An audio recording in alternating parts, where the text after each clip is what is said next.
Good morning, class. Today we will discuss the next topic of the chapter, dignity and freedom of the citizen. So, democracy stand much superior to any other form of the government and promoting dignity and freedom of individual. Now, here we are talking about dignity. In junior classes, we read some stories about the dignity कि अगर democracy में आपका dignity नहीं है, आत्मस्वाभिमानी नहीं है, आज़ादी नहीं है, तो फिर कुछ भी नहीं है.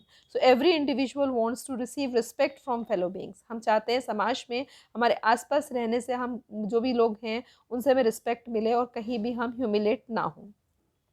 Often conflicts arise among the individual because some feel that they are not treated with due respect, and passion for respect and freedom are the basis of democracy.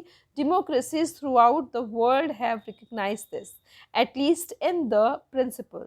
This has been achieved in various degrees in various democracies, for societies have been built for long on the basis of subordination and domination.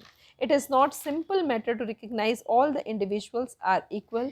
Take the case of dignity of women.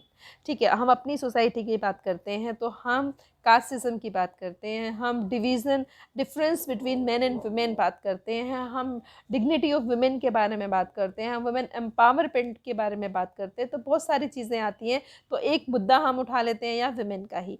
Most of societies across the world historically male dominating society. ठीक है, man dominating society का मतलब पेट्रियार्चिकल society है. ये man dominating word जो थोड़ा wrong लगता है और इसको आजकल यूज़ भी नहीं करते.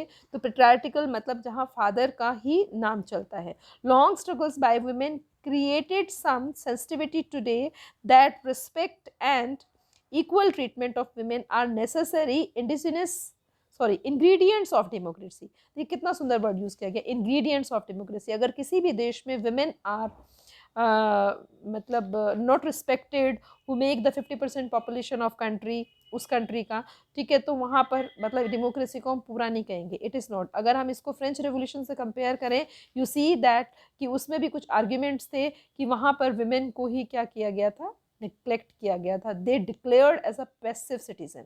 सो that does not mean that women are actually always treated with respect.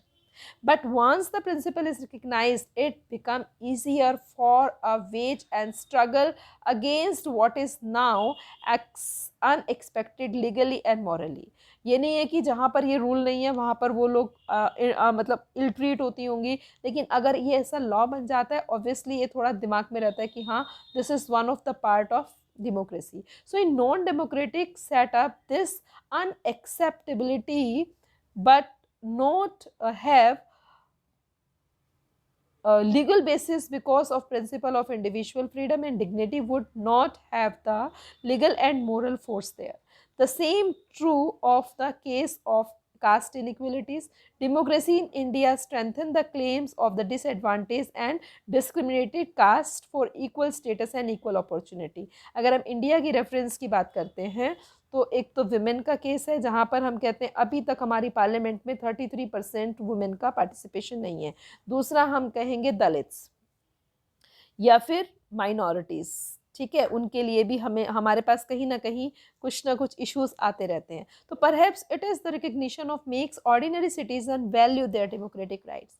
Expectations from the democracy also function as a criteria or judging any democratic country. What is the most distinctive about democracy is that its examination never gets over. Very beautiful line. अगर हम कहें democracy में कि perfect democracy हो गई, अब इसकी कोई ज़रूरत नहीं है, तो डेमोक्रेसी का नाम ही है कि इसका एग्जामिनेशन कभी ओवर नहीं होता. मतलब अगर किसी डेमोक्रेसी में कंप्लेंट्स आनी बंद हो गई, प्रॉब्लम्स आनी बंद हो गई, तो इसका मतलब क्या है? You can understand your self कि कहीं ना कहीं तो गड़बड़ है, कहीं ना कहीं तो डिक्टेटरशिप आ गई, कहीं ना कहीं तो लोगों को सप्रेस किया जा रहा है. That's why this is coming. ठीक है, लेकिन अगर आ रही हैं तो मतलब प्रॉब्लम्स आ रही हैं, उनको सॉर्ट आउट किया जा रहा है. That is the perfect democracy. So as democracy is pass one test, it produce another test. People get some benefits of democracy as and they ask more and more, they want to democracy even better, हर बार कि इसके बाद ये अच्छा हो, ये अच्छा हो, ये अच्छा हो, तो इस तरीके से चीज़ें इम्प्रूव होती है. That is why when we ask people about why democracy functions, they will always come up with more expectation. होता है ना, इलेक्शन जब आते हैं तो यू पीपल सी कि हर बार नई नीड्स एंड डिमांड्स होती हैं, पुराने वालों को ही नहीं खींचते रहते हैं क्योंकि वो सेटिस्फाई हो गया, भाई आपने इम्प्रूव कर दिया, नई पॉलिसीज लाए, अब और अच्छा चाहिए. The fact that people are complaining it's testimony and success of democracy. ये फैक्ट है कि यही चीज़ें क्या है, डेमोक्रेसी का मतलब उसकी डेमोक्रेसी को सक्सेस देते हैं. It shows the people have developed awareness and ability to expect, to look critically at power holders and high that mighty. And a public expression of dissatisfaction with democracy shows the success of democratic project. अगर लोग satisfied नहीं हैं, ठीक है, problems face कर रहे हैं, तो कहीं ना कहीं उनका प्रोजेक्ट जो है वो सही इंट्रोड्यूस नहीं हुआ है.